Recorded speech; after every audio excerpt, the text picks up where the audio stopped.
Hello and welcome back to the F2 show. Now, obviously, we're in the middle of a gap between Formula 2 races. So today we're going to try something slightly different. What we thought we'd do, we'd look back at legends of Formula 2 and GP2, just the second tier of motorsport, if you like. We'll only go back as far as GP2, just to keep things nice and simple. And as we go through, there might be a few familiar faces that might be appearing at points throughout the show as well to give us their opinions.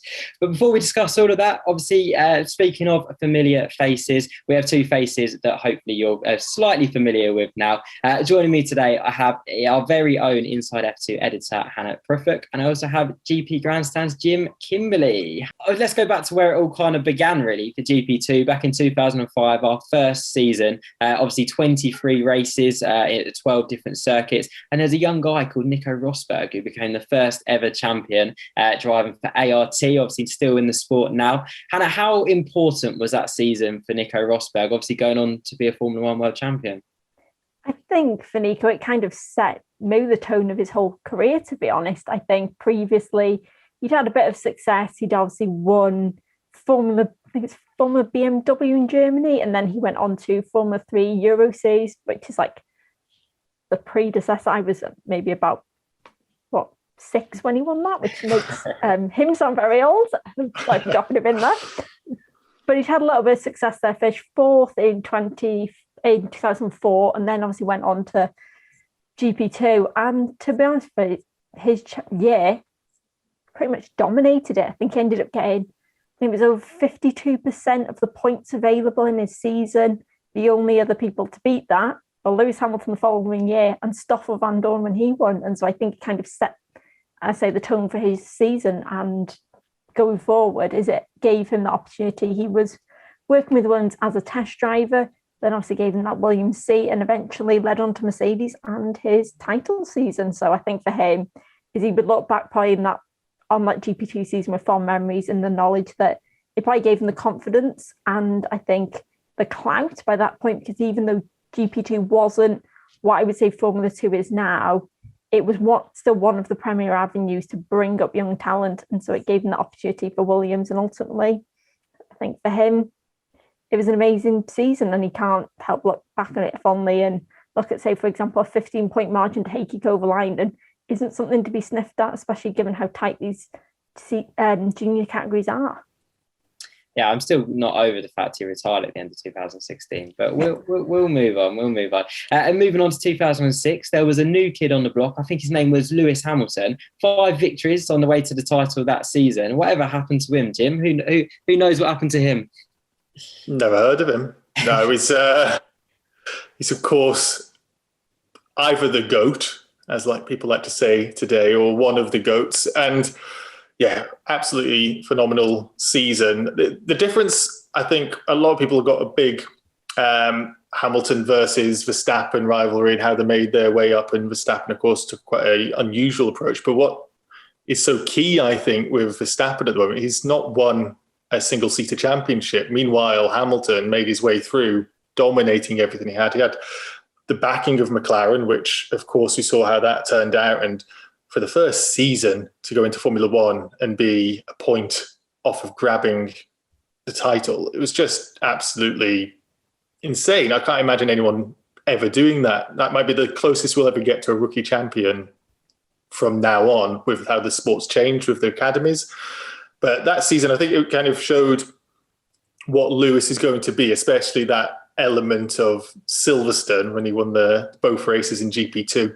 And you look out, 15 years later, that Silverstone now has a straight named after him. And I was at Silverstone that year and I was devastated because I was sitting in traffic, as you do when you go to Silverstone, on the way in the morning. But we could hear on the radio, my friends and I, this Lewis Hamilton that everyone was talking about. And remember, these were the days before F2 was getting all sorts of the coverage it gets now. GP2 was known about, but not so easy to watch. There wasn't YouTube to catch up on the highlights. And then you hear about this guy going 3 abreast into Maggots and Beckett's. You watch the highlights, it all looks very dramatic as, I can't remember the guy who goes off the track but smashes the advertising board.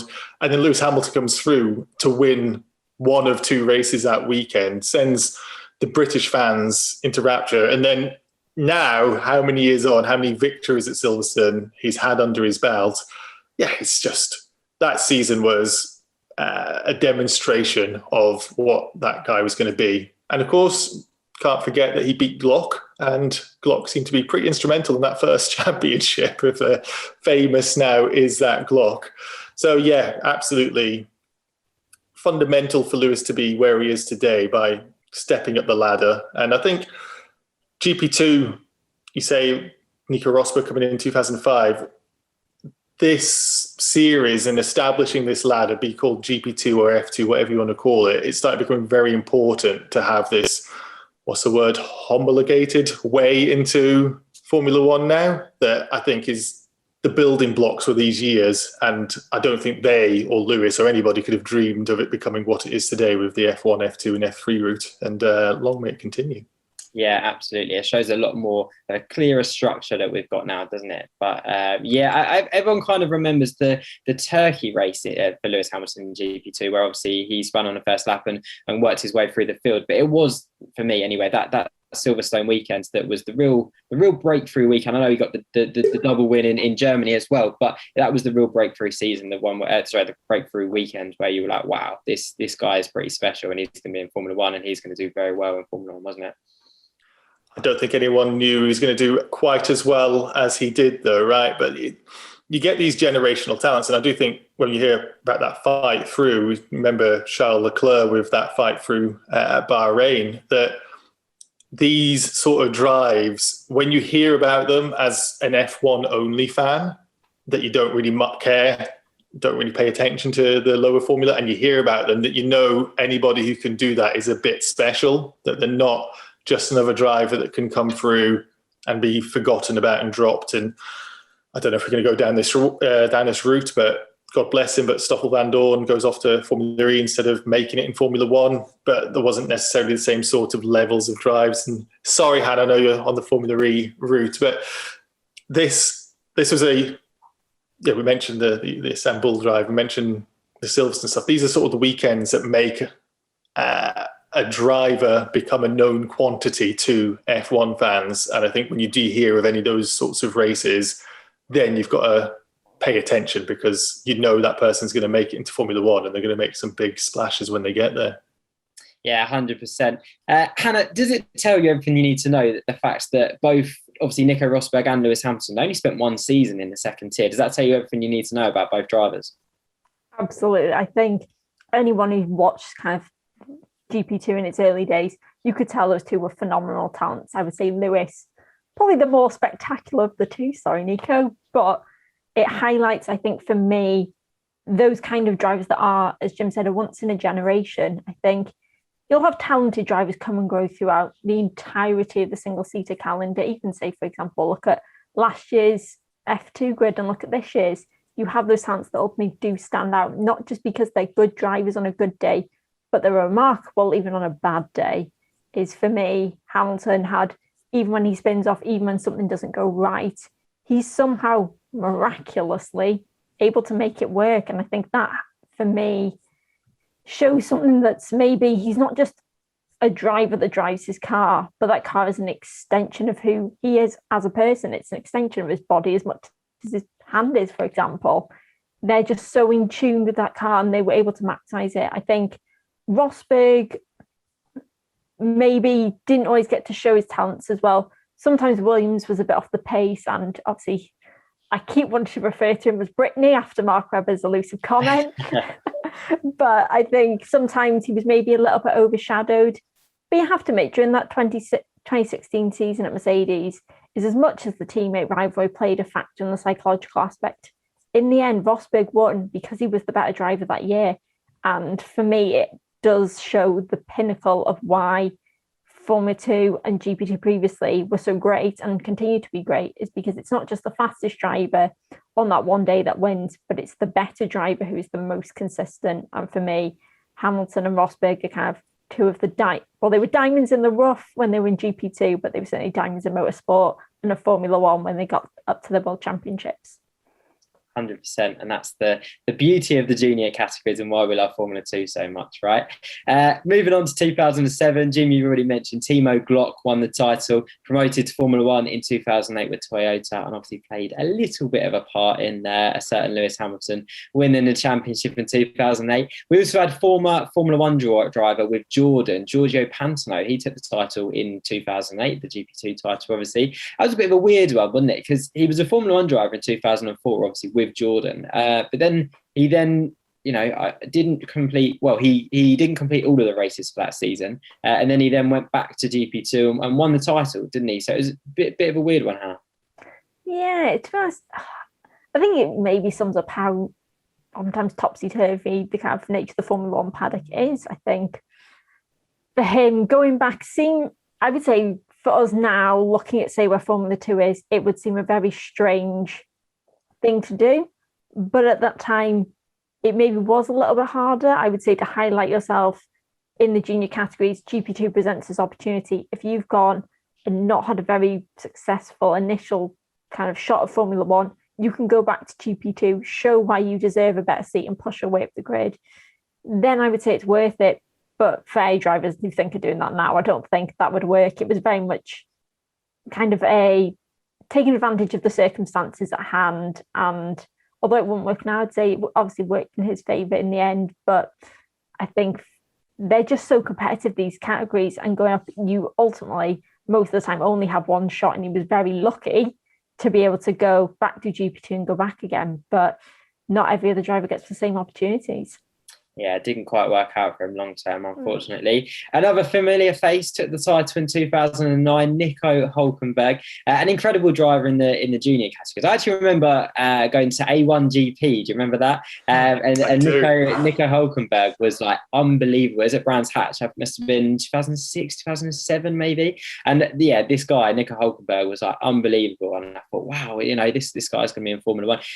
Is he someone that maybe didn't quite reach his full potential, or was he just incredibly underrated in his Formula 1 career, Jim? $1 million question. Hulkenberg, he just seems like a lovely guy and somebody that is impossible to not like, I think, unless you're Kevin Magnussen.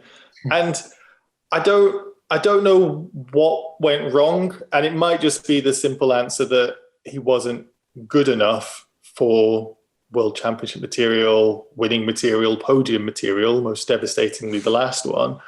And the Le Mans thing, you maybe think, okay, well, he's clearly quick. He really is. And he just never seemed to have a seat that presented it to him at the right time. And he wasn't ever in the slowest of the cars. He was always in the midfield. And maybe he would be envious of Sergio Perez now, who had a very similar career trajectory in terms of the journeyman. I know Perez stayed a long time with Racing Point, but the journeyman in the midfield to get the opportunity to go to a top team, and then he's making the most of it. You could argue Perez wouldn't deserve the win in Baku because of what happened to Max and maybe even Lewis. But we don't know if Perez is going to be a winner in Red Bull for his own terms, but he's clearly showing a lot of speed. And I wonder if Hulkenberg would have been the same as well, because Hulkenberg, throughout his career, he was never completely outclassed by teammates. He was always thereabouts. He was a consistent driver. And he reminds me also of his compatriot Nick Heidfeld, in that if I wanted to get a solid driver pairing in a fantasy Formula 1 game, Hulkenberg's that kind of driver, he's always going to be there or thereabouts. Yeah. But we've spoken about these generational talents, and you talk about A1GP, and funny enough to say that, because I saw Brands Hatch tweeted about A1GP for the England-Germany game just the other day, and you say Brands Hatch and A1GP are just the things that come out. But yeah, I don't think, when you speak about those generational talents, I don't think he ever was going to be. I just think he was always going to be good enough for F1, and that is no insult at all. If somebody says you're in the top 20 in the world at what you do, Jim, I'd be delighted. I think when you get to that level right at the top, you want to be the best. But it's not like he came through at a time where there were just drivers that were brilliantly better than him, although there were the Hamiltons and so on. I just don't think he's ever going to scratch the top level. And that's no disrespect. I still rate Hulkenberg and I'd still love him to come back. But he just never was one of the generational talents that graduated into F1. Yeah, absolutely. And by the way, Jim, you absolutely are in the top 20 in the world of what you do. If you guys at home, if you haven't checked out the week that was on YouTube, then go and check it out because it's absolutely hilarious. 2010, saw Pastor Maldonado take the title before he was obviously promoted to Formula One with Williams. Romain Grosjean then took the title in 2011, and then the brilliantly entertaining Davide Valsecchi took the title at the fifth time of asking in 2012. We're really seeing the importance of doing well in the junior series, aren't we, Jim? You know, a good season in Formula 2 or in the second tier of motorsport, GP2 as it was then, really gives you it gives you a good opportunity to go into Formula 1 and prove yourself, doesn't it? Or into commentary nowadays in world. But yeah, it does. And you're not going to be a driver who goes well in karting in a Formula One team and going to say, oh, you're really good at karting, come and drive for us. You're going to have to prove yourself.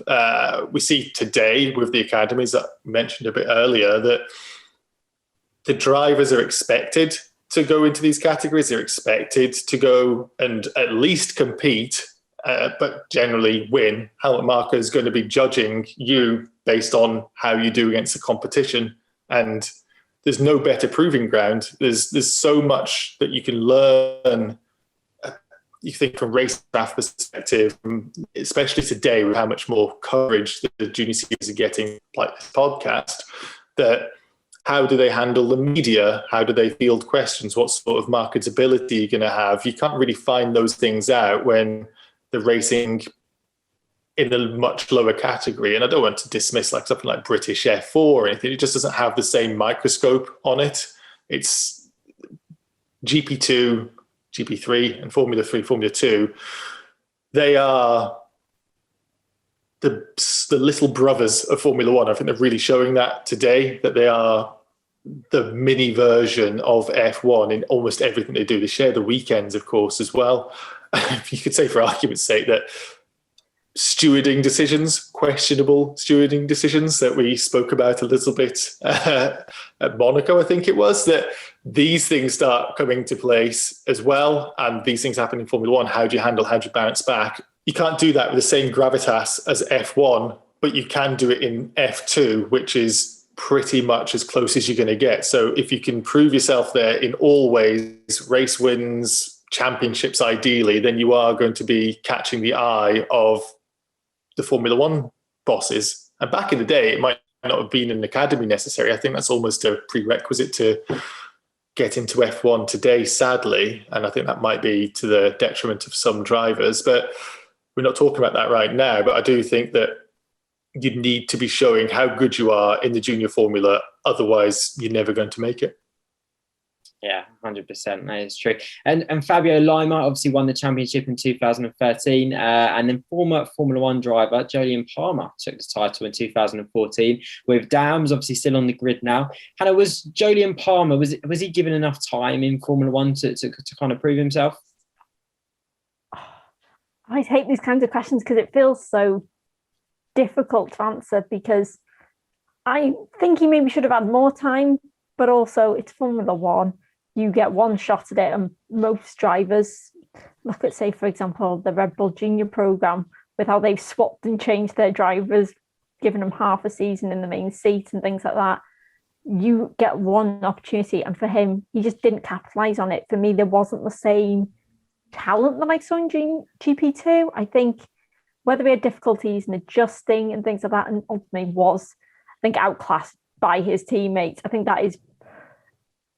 if you're a new driver entering Formula One, the one thing you're praying for is a bad teammate. Because if you've got a teammate that's worse than you, you can look brilliant. Because ultimately, that's the only person you can accurately be measured to. You can't compare, for example, I don't know, Yuki Tsunoda in the AlphaTauri to say, I don't know, Mick Schumacher in the Haas, because they're two different cars, two very different potentials. In the end, their like key performance indicators are going to be very different. And for him, he was just unfortunately had people like Hulkenberg that were just so much better than him and were able to get that car. And for a lot of drivers, is they can understand, say, junior series, like Hulkenberg, for example, won multiple junior categories on his way up and was able to adapt well to F1. But Palmer just didn't seem to have that adaptability in the same way. And unfortunately, it cost him his career. And also, he probably arrived at the worst time, because in the years following, we've had a succession of pretty much incredible talents come up through GP2 and ultimately bump their way onto the F1 grid. And then with the ever-changing driver market and silly season, he was just an unfortunate victim of circumstance. One of those talents, of course, Stoffel Vandoorne, 2015 champion. That was a sensational season. When it's 7 wins, it was a record 7 wins, including 4 wins, 4 feature race wins in the first 4 feature races, 4 out of 4 for the start of the season. Statistically, the greatest ever GP2 or Formula 2 season, still is the greatest ever. How good was Stoffel Vandoorne that season, Hannah? Honestly, I struggle to find the words. I think he was just unbelievable. The fact that he beat Alexander Rossi by 160 points, I think, says it all. And I think he ended up getting 68% of the points available, 16 podiums in 21 races. Those are kind of things that if that was in F1, it would be complete domination in the World Championship. I think there had maybe been some people that said that if you look at the stats going, he must have had an easy season. He didn't. If you look at the drivers on that grid, obviously you have Pierre Gasly wins GP2 the year after, and then you have people like Alex Lynn and Mitch Evans who've gone and made their name over in Formula E now. It was an incredibly tight and competitive season, and Stoffel just seemed to take to it like a duck to water. He was undeniably brilliant, and I think that justified McLaren putting their faith in him. And it was sad, because I think when that McLaren car was good, he was able to get those opportunities and was able to show it. Like, for example, standing in earlier in his campaign. But then you had a situation where the car was dogged.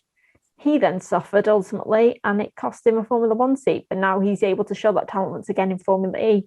And it proves that GP2 champions and F2 champions aren't just one-hit wonders. I think a lot of people think, they'll win a campaign. Some drivers maybe slightly take advantage of the circumstances, do have better seasons than maybe their talents showed.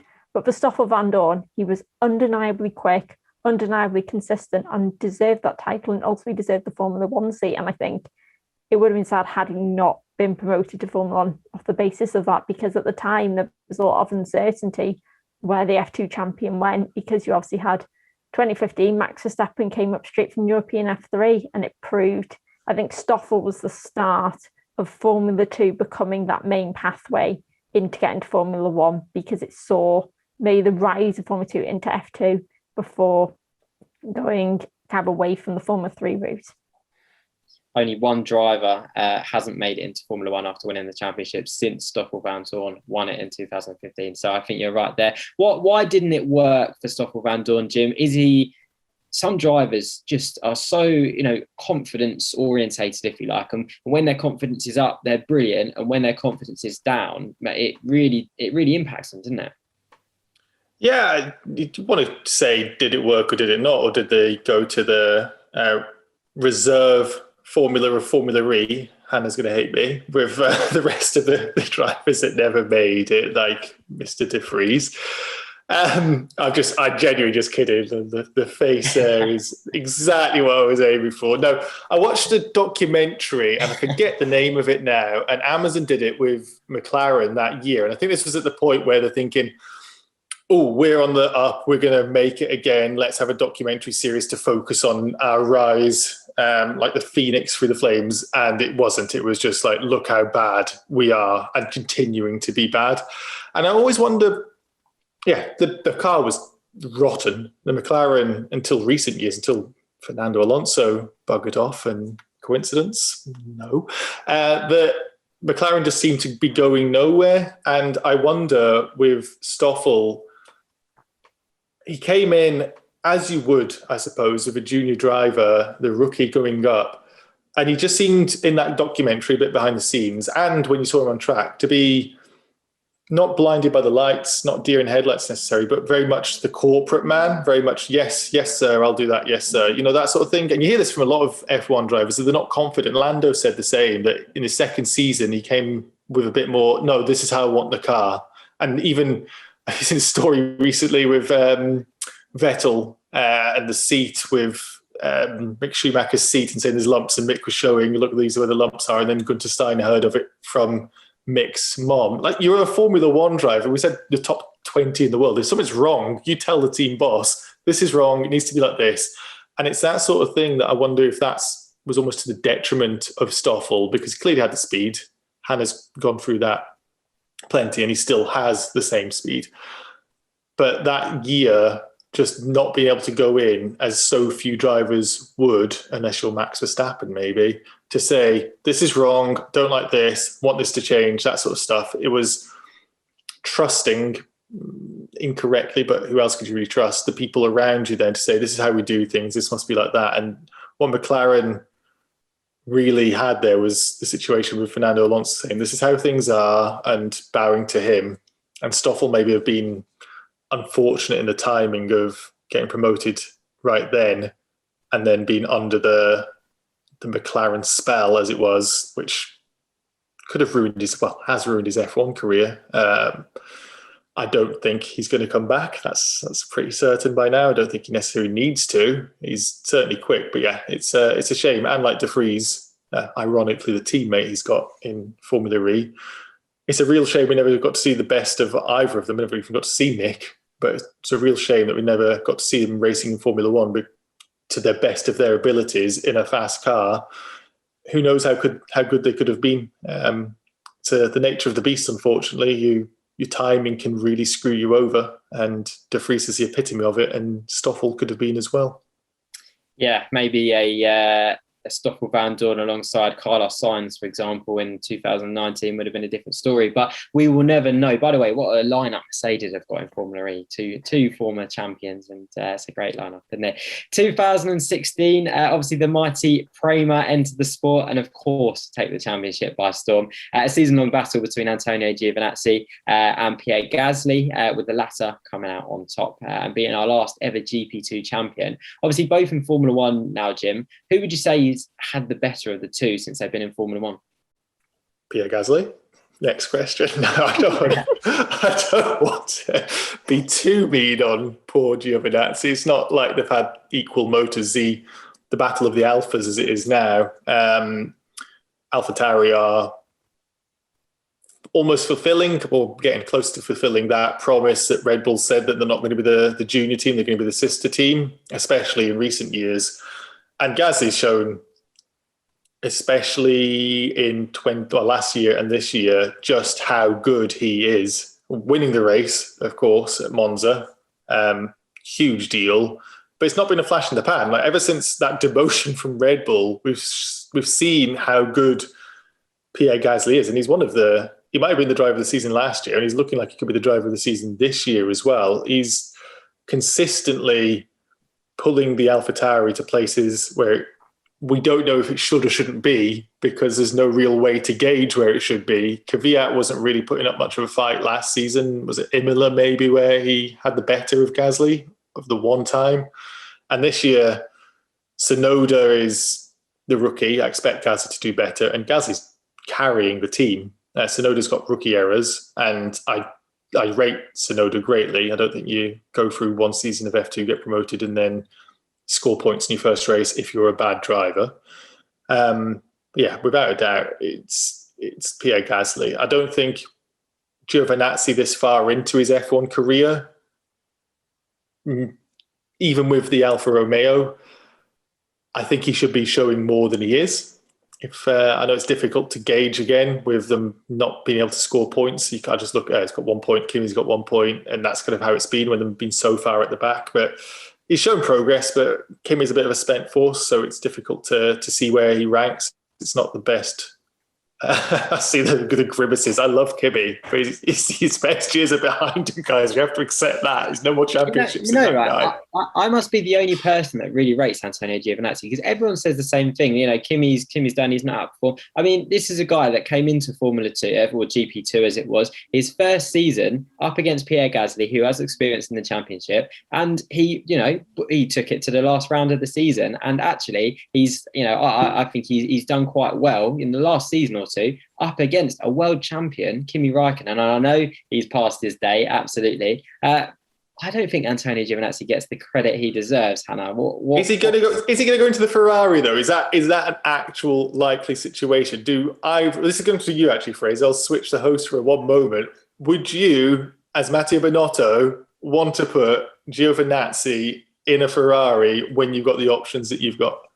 Are you sure I'm allowed an opinion as the host? I will say one thing, right? I agree with you that I don't think Antonio Giovinazzi is ready for a Ferrari seat and possibly ever will be.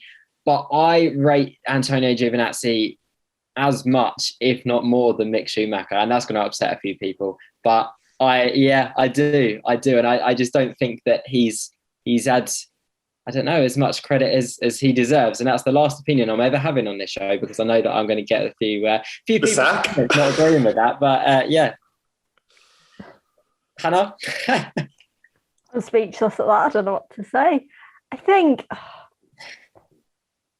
in terms of his GP2 season, I will say hats off to Antonio Giovinazzi. I actually, funnily enough, saw the 2016, I went to the 2016 British Grand Prix. So I saw Pierre Gasly's first win of the season there, which was very exciting to have to explain why there's a Red Bull in GP2 at the time, because there's some people in the crowd that didn't get it. But also, I think he definitely brought the fight to Pierre, and I think you can't underrate his GP2 season and say, oh, it was a fluke or things like that, because you don't end up second. Yes, the Premers entered the championship and were brilliant, but also the season lineup was strong. Yeah, there was some kind of a couple of the talents waving more towards the back of the grid than where they should be, but ultimately he did well. And I think had he maybe stayed another season, he could have gone down and done what Stoffel Van Dorn did.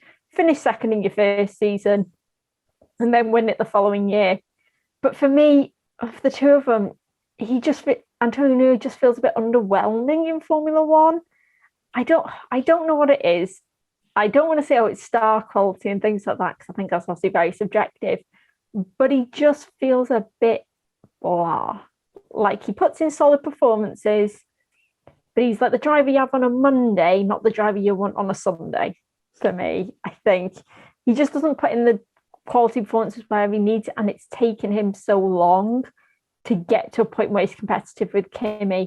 Had that, for example, if that had happened in his first or second season, I'd said, yeah, he's there. Fair enough. It takes time. Kimi, although past his best, you cannot deny that when Kimi has a good day, he can do things with Alfa Romeo that baffle me.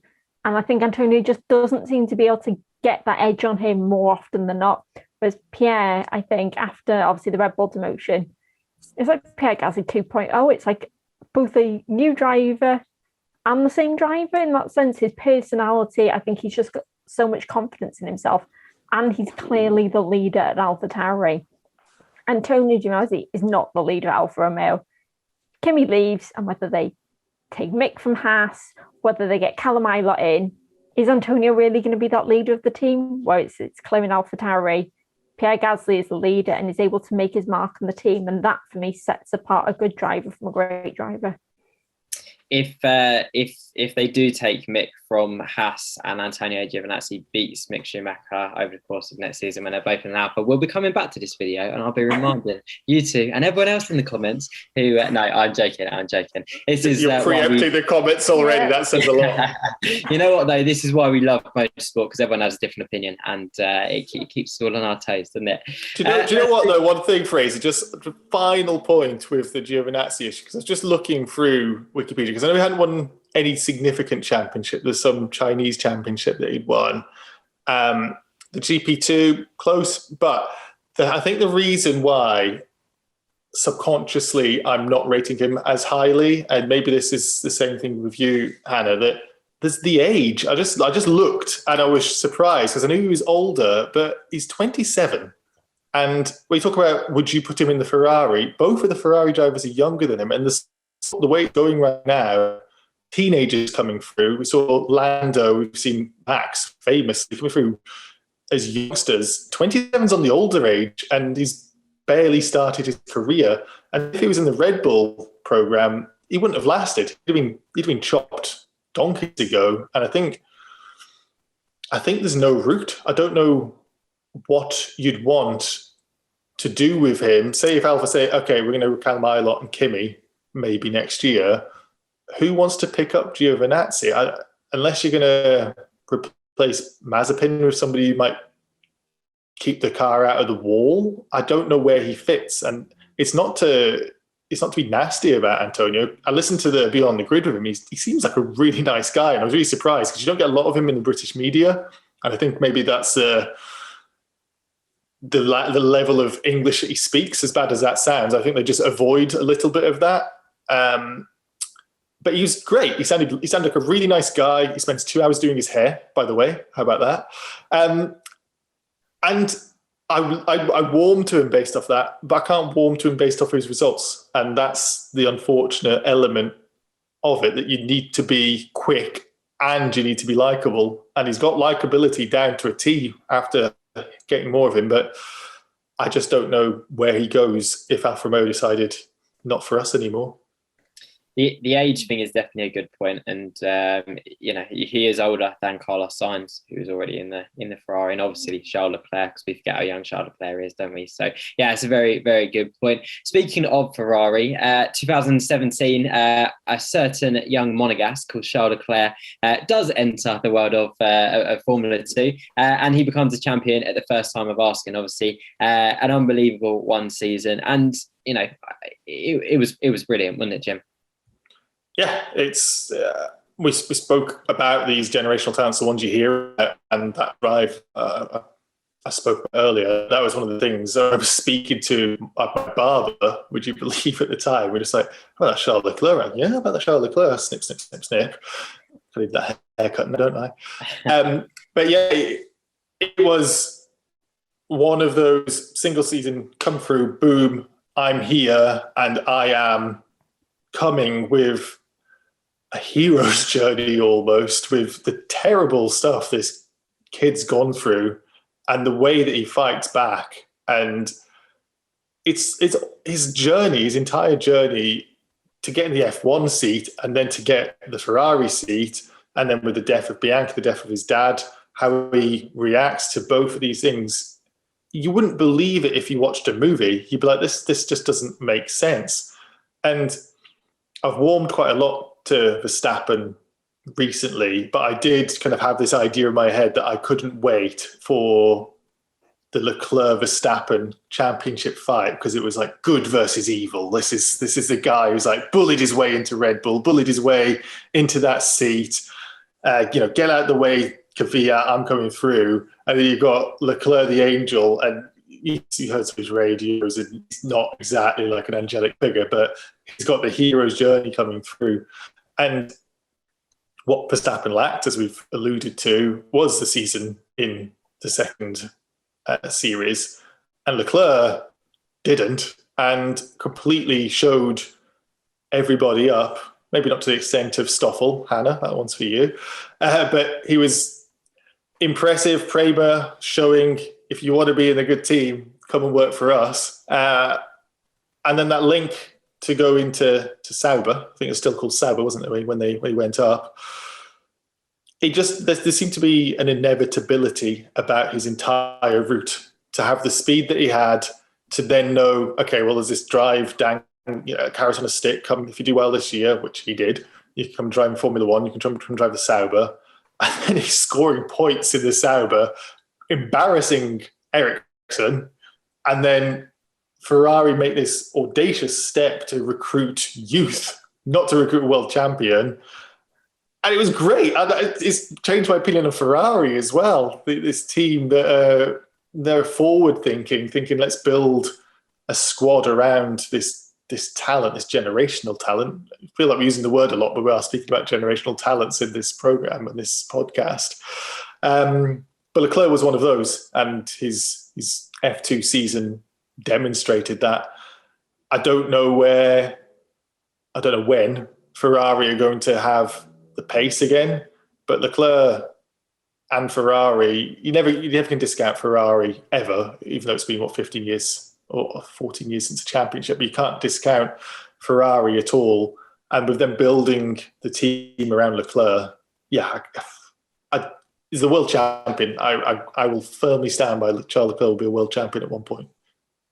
We've seen obviously Hamilton and Rosberg come through the GP2 as it was at the time and battered it out for a Formula One World Championship on numerous occasions. Are we looking at the same thing with Charles Leclerc up against Matt? I know obviously Max Verstappen hasn't come through GP2 or Formula 2, but are we looking at the same thing? Is that the future of Formula One? You're looking at Charles Leclerc and Max Verstappen battling it out? I would say sort of. I think you're probably missing one person from that lineup. Maybe George Russell. We might talk about him in a minute. Well, won't I talk too much into George then, but I think definitely Charles was maybe...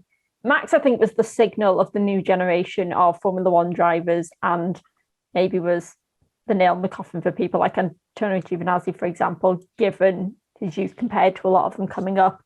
But for Charles Leclerc, he did seem like the antithesis on the complete opposite of Max Verstappen. I think he showed an incredible level of maturity that belied his age and had that measured approach. The fact that he was able to get Sauber, that had finished dead last the season before, up to 8th. Yeah, it's not record breaking, but for them it was a lot. And outperforming Ericsson, who, though wasn't amazing, was moderately rated amongst the grid. And I think for him, it kind of did set him on a collision course with kind of his destiny. I hate saying collision course with his destiny, but it was. I think if you ever saw that Bahrain sprint race where he practically rewrote Formula 2 rules and pitted and fought his way through, anyone who watched that race, you knew he was destined for the Formula 1 grid. And I think him and Max showcase maybe the two different sides of being a driver. I think maybe Max was initially in his early career very ruthless, would go for moves, but now seems more calculated, now seems a lot maybe mature. I'd say Max's maturity has come on leaps and bounds since he started, whereas Charles was maybe, I would argue, probably, if his car was working for him, I would say probably the quicker of the two, outright pace-wise, but sometimes his risk didn't always pay off against his reward, and maybe especially in late years, now with Ferrari, needs to toe that more cautious line. I think it'll be interesting seeing his career with Carlos Sainz now at Ferrari, because obviously he got the better of Sebastian Vettel, which I think surprised many. But Carlos is holding his own at the moment, and for Charles, I think he needs to go out there and prove. He needs that maybe star season that he had. Obviously, he's had pole positions in unusual circumstances, let's just say. But he needs that kind of spark and that energy, I think, and that shine that he had when he first arrived at Ferrari, because Carlos at the moment is keeping up with him. Yes, the Ferraris are off the pace and it is going to be difficult to measure it. But for him, as we've all seen his talent, we know that him and Max Verstappen, if their cars are good, their championship battle is inevitable. And for Charles, he just needs that confidence again. He's got the one thing, I will say one thing that he did, or Ferrari did, that has affected drivers up and down the grid was locking him into that long-term contract. It set the precedent of teams now keeping their young talent with them and fostering them. And I think for him, it showed why the Ferrari Driver Academy could produce such amazing talents. And so I'm excited to see Leclerc versus Verstappen. I don't know who will come out on top, but is it sad to say I'm rooting for Verstappen? Yeah, absolutely. I think as well, having Carlos in that seat alongside Charles Leclerc, I think that ups his game as well, doesn't it? So hopefully we'll see the best of Charles Leclerc over the next few seasons. Obviously, 2018, you know what? That was my favourite ever Formula 2 season, I think. Obviously, GP3 champion George Russell up against European Formula 3 champion, as it was at the time, Lando Norris. You had Alex Albon returning for a second season. You had Artem Markelov, who was up the runner-up in 2017, back to fight for the title. I mean, I haven't even mentioned Nicholas Latifi, Nick de Vries in there as well. Was that the best season in terms of drivers that have been in Formula 2, Hannah? It was the creme de la creme of junior series talent. And if you look, Alex Albon maybe should have got more opportunities at Red Bull than he got. Lando is, if that McLaren it gets into a world championship position, I maybe thought Lando wouldn't have that potential, but he's certainly proved this season. I think he's the only driver to have scored in every race this season so far. Yeah. And he is just absolutely flying. And although Ricciardo's teammate's struggling, he's just eclipsed him on his own merit, and I think eclipsed a lot of the drivers around him. And then George Russell, who, despite winning the championship, hasn't had the best car, but you cannot deny that George outdrives that Williams. He's missed a Saturday for a reason. He has shown time and time again, especially when he stood in for Lewis Hamilton last season, why he deserves that Mercedes seat. And I think he's one of those drivers that you get him up in that front running car. If Mercedes have a title winning car in 2022 and he's there, I think he could bring the fight to Lewis. And I think that all those foundations that make these drivers so great were built in Formula 2. And I think you can never undersell how pivotal that year was for building them as drivers and competitors to be worthy of the Formula 1 grid. Yeah, 100%. It'll be interesting to see next season what Mercedes do with that seat. Jim, up there with, as in George Russell, up there with Max Verstappen, Charles Leclerc, and where do you rank Lando Norris in terms of that?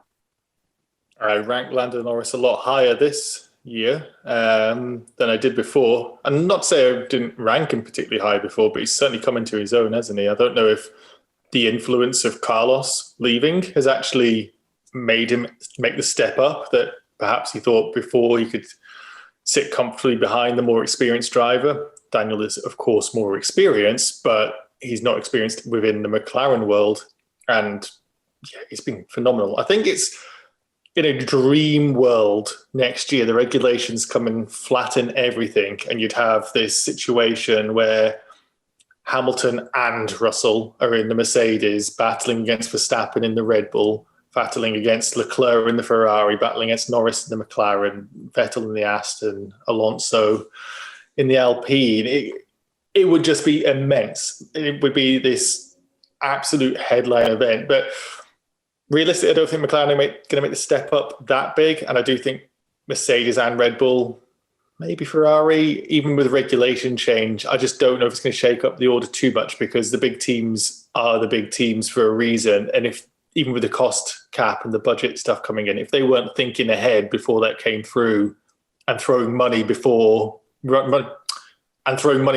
that before the cost cap was introduced, yeah, I still think there might be a bit of a gap to bridge. But talking about that season, though, I think as a spectator, it's one of those ones where this was at the point when YouTube and Formula 1 give a lot more access into Formula 2 as well, that if you wanted just to catch up on the races, there's your 5 minutes highlights. And I think this is at the point where it's one of those situations where with the three drivers that got promoted that year, and Albon took the Thai flag, but was essentially a British driver, the way he was brought up, that as Brits, this was great. It was just like watching in-betweeners doing racing. It was brilliant entertainment. The three of them were good friends and having a championship fight. And yeah, George came out on top, and I think it looked like George was going to come out on top a lot more towards the end. But yeah, Lando seemed to be getting closer, but I don't think he's ever really going to go and swing that way for him.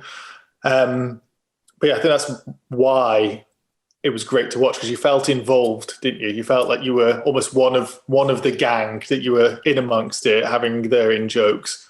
And these drivers, like we saw with COVID last year, these are the drivers of this new breed that were like, yeah, I'll come and do the esports. Why not? It sounds fun. I'll be accessible. I'll be live on Twitch.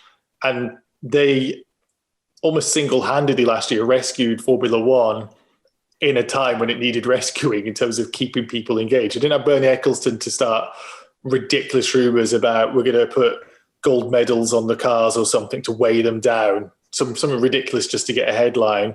Had these drivers been reachable, Leclerc, I'll put in that as well, with his banana suit, all that sort of stuff. It was great. And yeah, maybe the Leclerc year actually. And then with Russell, it's a new breed of driver coming through. Very accessible, very open about talking. Big shout out to Lando talking about mental health like he does as well. And I think he's actually very introverted and is very proud of being introverted.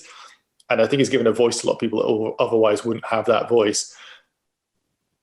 The whole season, that season, terrific to see those guys come through. Maybe Alex will come back as well. But yeah, and going back way back to your question, it could be a titanic battle between Russell in a Mercedes should he get the step up, and let's face it, he should. I can't wait. I cannot wait for these drivers to be taking their Formula 2 battles into Formula 1 when the Mercedes dominance is fully over, which it looks like it might be. Yeah, you are right. This Formula 2 era, the new Formula 2 era, has provided some really refreshing drivers to Formula 1, and it's absolutely brilliant for the sport. 2019, and Nick de Vries didn't quite have the season that he wanted to have in 2018 at Prema, but he stormed to the title in 2019. Picked up, a lot of victories, beat Nicholas Latifi to the title. Obviously, went on to race in Formula 1 the following season, and he's still there now, obviously. And was Nick de Vries a little bit unlucky not to get a call up to Formula 1? And his season was brilliant, wasn't it?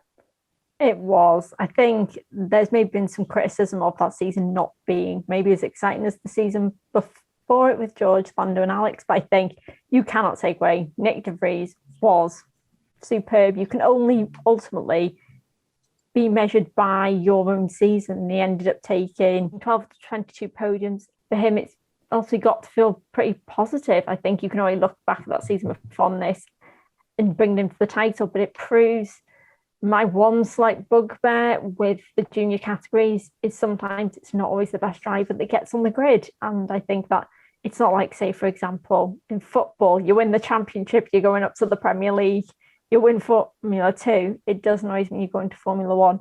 And he was unlucky in the fact that he was in the McLaren junior programme at the same time Lando was. And I think Lando, given that he'd had one season in Formula 1, whereas Nick had 3 attempts at the title and ultimately won on his 3rd attempt, it just meant he was outshone. They'd had Stoffel, they had Lando. That's where McLaren's future was. But I think now a lot of people that maybe underestimated him or maybe didn't realise his talent are now being able to see it in Formula E. And it's exciting for me. I avidly watch Formula E and Mercedes, being a works driver with them. He's had that growth as a driver, and I think as a leader in the team, both him and Stoffel are able to lead it incredibly well. And I think it's proven for the moment that even if you win Formula 2 or you don't end up in Formula 1, your career's not over. There are a lot of opportunities, because I think the hyper focus is it is always going to be Formula 1. I don't think anyone goes into karting and goes, I want to get to Formula 3. You want to get to Formula 1 and you want to get to the top, but it proves that there is a life away from Formula 1, and it isn't the be all and end all for a driver's career not to get there. And there are chances for success elsewhere. It's just frustrating that sometimes money plays more of a factor in getting on the grid than talent does. Not to take away from Nicholas Latifi, I thought he did a superb job, but it was just unfortunate. I think if Nick had more sponsors, could he have got the Williams seat rather than Latifi or gone to McLaren? Yeah, we will never know. Finally, 2020, obviously Mick Schumacher had a brilliant end of the season to go and take the championship with Prema. Obviously secured a Formula 1 seat alongside Yuki Tsunoda and Nikita Mazepin. We speak about them every week on the show, so I'm not going to spend too much time speaking about those guys. But Jim, if you were to pick a champion of champions, if you like, from all of the drivers that we've spoken about even over the last hour or so, who's your pick? Who do you think is not only the best driver, but I suppose the complete package, if you like? It's hard to look past Lewis, I suppose. I don't know if that's a bit of a cop-out of an answer, but when you've got as many championships as he's got, maybe he'll even get 8 this year, you can't really say anybody else if you're thinking about any of the drivers that we've just mentioned, because Michael Schumacher is not one of them, who has achieved the most. It's got to be Lewis, I suppose. To go for a champion of champions with those same drivers, and you ask the same question about those drivers, not any future drivers, in 10 years' time, the answer could be different. And we could say, well, George Russell, after 9 years of winning the championship, it's got to be him, right? We can't tell at this point. I think we could see Leclerc, if Ferrari come good, doing what we said about having the battle against Max Verstappen, who isn't one of the drivers we've spoken about. But we could see Leclerc up there as well, potentially. I do rate him extremely highly. He had a bit of a messy weekend in Styria. We were recording this just after Styria, that he got the driver of the day vote, but he did clip people's tyres, ruined up people's races, and wasn't the best, but it still made it entertaining. But yeah, it could be Leclerc in the future. And do you know what I really like to see, actually, is when you see these drivers in the paddock and in the press conferences, that Lewis Hamilton seems to have this almost fatherly figure role with Leclerc. I don't know if you guys have picked this up. The way he looks at him, puts his hand on his shoulder. It doesn't seem to do it with other drivers, but he just seems to be really fond of Charles Leclerc. And I think I am as well. There's an inherent nice quality about him, and he's bloody quick. So maybe Charles Leclerc, if you ask the same question 10 years' time, but if not, it's got to be Lewis. And all of those champions in the same car, maybe this season's Formula 2 car. Are you in agreement? Is Lewis Hamilton coming out on top? Is Charles Leclerc giving him a good run for his money? Is George Russell up there? Who knows? What do you think? Oh, I think you can't deny that Lewis is a god amongst mortals in motorsport. He is just, if you had them all in the same car, 9 times out of 10, I would assume Lewis would come out on top, because I think he is just, I don't know how he does it. It's unreal. And to be honest, I can't wrap my head around it sometimes, just how good he is in that car. Yes, he has his bad days. Yes, sometimes either strategy and things work out, but he's shown time and time again that when adversity comes knocking, he's got to reply for it and has sorted it and is able to fly through the front. And I don't think he's won all his world titles through sheer luck or that. Yes, you can argue the Mercedes is the better car, but ultimately he was the one that took it to the titles, and he was the one that actually pushed Mercedes to be able to get to that position. Yes, it was built through Schumacher and through Rosberg, but it was Hamilton that's kept them at the front for so long. I would say at the moment, I would go Lewis is the champion of champions, but I think George definitely has that potential for me. I think he has shown the consistency, and I think the kind of awareness, although I've realised I'm saying that after what happened in Imola, probably not the best example, but he has an awareness about himself and an ability to adapt to that car that, given the short time frame he had in Sakir, you can't deny that he is just an unbelievable driver. And I think when he gets that experience, he will fly in that Mercedes, and I think that's where Mercedes' future lies. It's weird seeing how the parallels sometimes in a lot of the drivers' careers, but if you needed a driver to uphold Lewis's legacy as being an undeniable talent, I think George would fulfill that more than adequately. I think he would just be a stellar world champion, and I'm excited to see him finally get in a car and be able to fight it out, because we've seen, I think in recent years, the changing of the guard, and soon Lewis will retire, soon Sebastian Vettel will be retiring, and Kimi Räikkönen too, and it'll be the time for the new talents to fully show why they've been hot favourites and so well respected within the community for so long. Formula One has a bright future, and obviously the Junior Series, and Formula 2 has a massive part to play in that. Guys, that's all we have time for today. Hannah, Jim, thank you very, very much for joining us on today's show. You can find all the links, of course, to our social media channels in the link below, or go onto our website and it's in the header. If you enjoyed the show, please make sure you give us a like and hit the subscribe button. But from me, Fraser Ford, and all of us here at Inside F2, we'll see you next time.